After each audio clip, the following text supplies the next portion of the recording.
2010년 10월 전 세계 198개국에서 4,000명이 넘는 그리스도인들이 한자리에 모였다. 제3차 로잔 대회가 남아프리카 공화국의 케이프타운에서 열린 것이다. 언어와 문화, 교단과 교파도 서로 다른 사람들. 그러나 8일 동안 우리가 나눈 하나님의 마음과 세상을 향한 이야기들엔 이견이 없었다. 그것은 바로 우리를 화목해 하시는 하나님의 복음이었다.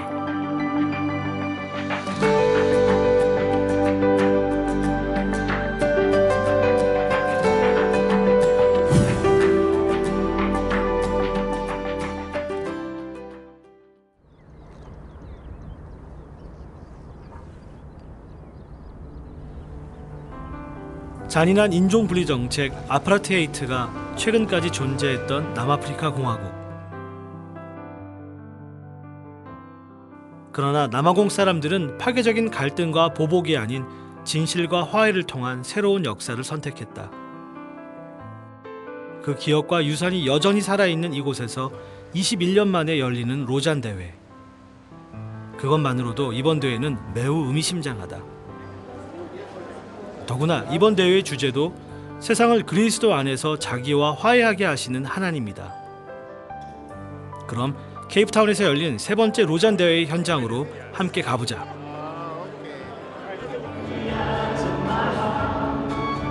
매일 오전 찬양과 함께 에베소서 말씀으로 하루를 시작한다.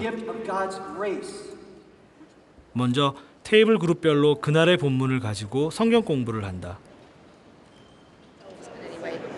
서로 다른 관찰과 해석을 들으며 말씀을 보니 말씀이 더욱 새롭고 풍성해진다. 매일 다른 강해자들을 통해 전해지는 에베소서 말씀은 그리스도를 통한 전 우주적이고 영광스러운 하나님의 사역, 화해의 사역으로 우리를 초대한다. Christ, our peace, effected salvation, giving new life to the dead, reconciled relations with God, healing from enmity to broken humanity, and restoration to created order. All of the unsearchable riches of the Messiah and his kingdom are now inherited not only by Christ-trusting Jews, but by Christ-trusting pagan Gentiles from every people and tongue and tribe and nation. That's the mystery. And that's the 대회 기간 동안 매일 큰 주제가 정해져 있다. true only to the individual. 오전 전체 세션은 이런 주제들을 가지고 오스기니스, 크리스토퍼 라이트와 같이 널리 알려진 분들의 이야기를 직접 들을 수 있었다. 하지만 그런 유명한 분들 외에도 르완다에서 온 안투아네의 증언과 같이 복음의 능력이 생생히 드러나는 현장의 이야기들은 가슴을 울릴 만큼 강력한 것이었다. Mission is from everywhere to everywhere. No one, no ethnic group, no people can claim we are the one that will finish the Great Commission. We are the one that will quicken the Lord's return. 사람들의 발걸음이 바빠진다. 점심 식사 후 열리는 선택식 강의, 멀티플렉스 세션에 참여하기 위해서이다. 각 나라를 대표해 참가한 기독교 지도자들, 과연 어떤 사연을 가지고 있는지 궁금하다. 멀티플렉스 세션 뒤에는 방대한 주제를 가지고 깊이 있는 토론을 할 수 있는 다이얼로그 세션이 마련되어 있다. 이곳은 수백 가지의 다이얼로그 세션 중 하나인 리콘실리에이션, 화해 분과다. 나흘 동안 하나님의 선교로서의 화해라는 주제로 이야기를 나누게 된다. 이스라엘에서 온 리사는 유대인 크리스찬과 팔레스타인 크리스찬 사이의 화해를 위해 노력하고 있다. Across the divide from the Palestinian and the Israeli sector, beginning to build committed relationships. As women were all either daughters or mothers, we're able then on a common basis to speak about the things that have divided us. This is the body of Christ coming together. 이 분과 모임을 주도한 그룹은 2004년 태국 파타야에서 열린 로잔 준비 모임에서 첫 모임을 갖고 지금까지 세계 곳곳의 분쟁과 갈등이 있는 곳에서 복음이 어떤 역할을 할 수 있는지를 고민해 왔다고 한다. The conference theme is reconciliation, but I experience people sharing more personally their stories and opening up in a more genuine way at this workshop probably than anything yet in the conference. 1960년대와 70년대를 지나면서 그리스도인들은 선교의 패러다임에 대한 근본적인 질문에 봉착하게 되었다. 이 과정에서 개인의 회심, 그리스도의 유일성, 성경에 대한 강조점을 가지고 있는 복음주의자들은 새로운 세계 선교의 패러다임과 복음주의의 정체성을 정립할 필요를 느꼈다. 그 결과 1974년에 열린 제1차 로잔 대회는 복음주의의 정체성을 분명하게 하면서 미전도 종족에 대한 선교와 그리스도인의 사회적 참여를 복음 안에 하나로 묶어내는 성과를 거두게 되었다. 거기에는 빌리 그레암, 존 스토트와 같은 이들의 헌신적인 수고와 노력이 있었다. 이 어르신들이 케이프타운에 함께하지는 못했지만 새로운 세대가 복음주의 운동의 새 역사를 이어가고 있다.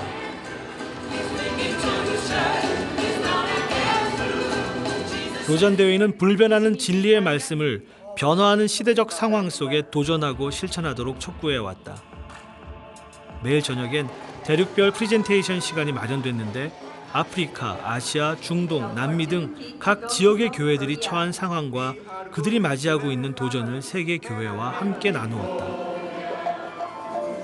이번 대회에서 두 번째로 많은 참가자들이 예상되었던 중국은 결국 중국 정부가 여행 허가를 내주지 않아 참가자들이 대회에 오지 못했다. 이런 중국 교회 상황은 고통받는 교회를 보여주는 상징적인 사건이었다.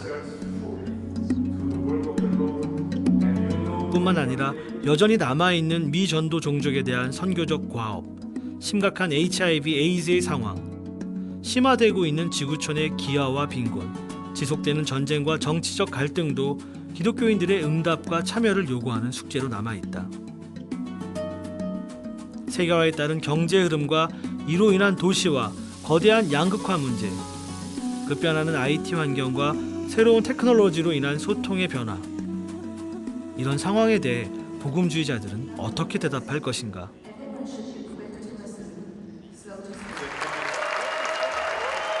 사람들의 환호를 받으며 등장한 두 노신사. 남미의 복음주의를 대표하는 사무엘 에스코바와 르네 빠띠아이다. 1974년에 로잔 이전부터 빌리 그레암, 존 스토트와 함께 로잔 운동의 역사를 지켜보았던 역사의 산 증인이다. In 1974, in January, John Stott traveled all over Latin America, and John said that this trip to Latin America had helped him to change some of his views in light of the way in which the church was reading.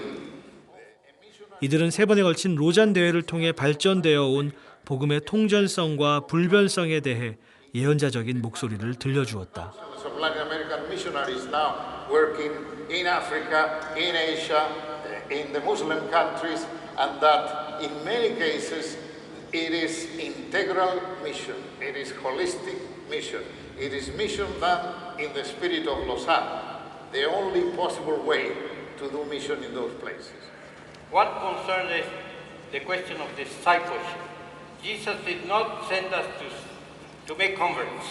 He sent us to make disciples who would learn to obey everything that the Lord Jesus Christ taught. 로잔 대회는 매 대회마다 참가자들의 고민과 제안이 담긴 내용을 명문화하여 복음주의 운동의 좌표로 삼았다. 1974년에 열렸던 제1차 로잔 대회는 세계 복음화를 위해 소집되었다. 제1차 로잔 대회가 남긴 유산으로는 로잔 언약, 미전도 종족 그룹들에 대한 새로운 이해, 복음의 통전성에 대한 새로운 발견을 들 수 있다. 1989년에 마닐라에서 열렸던 제2차 로잔 대회는 온 교회가 온 세계에 온전한 복음을 전할 책임을 강조하며 세계 각지의 협력을 통한 300개가 넘는 전략적 파트너십을 출현시켰다. 제3차 로잔 대회가 끝난 후 발표된 케이프타운 선언문은 1974년의 로잔 언약과 1989년의 마닐라 선언에서 표방하였던 내용들을 그대로 계승하고 있다. 케이프타운 서약은 1부와 2부로 구성되어 있다. 케이프타운 대회 현장에서 발표된 제1부는 로잔 운동에서 거듭 확인해왔던 성경적 신앙 고백을 사랑이라는 관계의 언어로 담고 있다. 그리고 2011년 1월 28일 공개된 선언문의 2부에는 3차 대회에서 다루어졌던 6가지 주제들을 하나씩 다루면서 전 세계의 믿음의 형제 자매들의 구체적인 행동과 참여를 요청하고 있다. 이번 대회 선언문의 기한 책임자인 크리스토퍼 라이트는 권력과 성공, 부유함의 우상에 사로잡힌 교회의 모습을 꾸짖으며 우리의 사명을 다시금 확인시켰다. Three words: humility, integrity, simplicity. I know this won't work in other languages, but it's H-I-S. His. Are we His people? Let us then be what we are, for God's sake, for our mission's sake, and for the world's sake. Amen. We confess, Heavenly Father, that we have often neglected the truth of your fatherhood. 대회 기간 동안 풀어놓은 세상의 수많은 문제들, 우리가 확인한 거대한 절망의 깊이, 그 깊이는 우리의 손과 발이 증거해야 할 거대한 하나님의 사랑의 깊이이기도 하다. 기꺼이 자신의 생명을 내어주어 우리와 화목하신 하나님.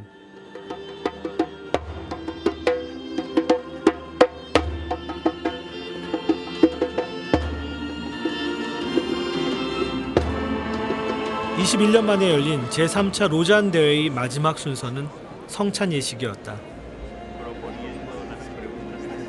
어린 양 예수가 걸었던 좁은 길을 따르려는 믿음의 형제 자매들이 하나의 잔과 하나의 떡을 나누며 인종, 문화, 경제, 언어를 넘어 우리가 함께 소유하고 있는 거대한 소망이 무엇인지 확인하는 자리였다.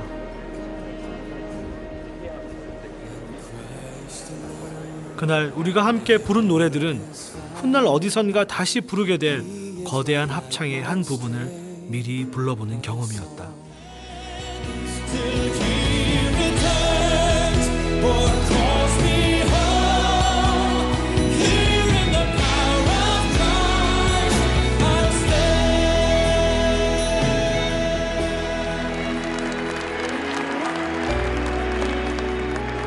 제3차 로잔 대회는 끝났지만 깨어진 세상에서 이루어져야 할 화해의 복음이 우리에게 남겨졌다.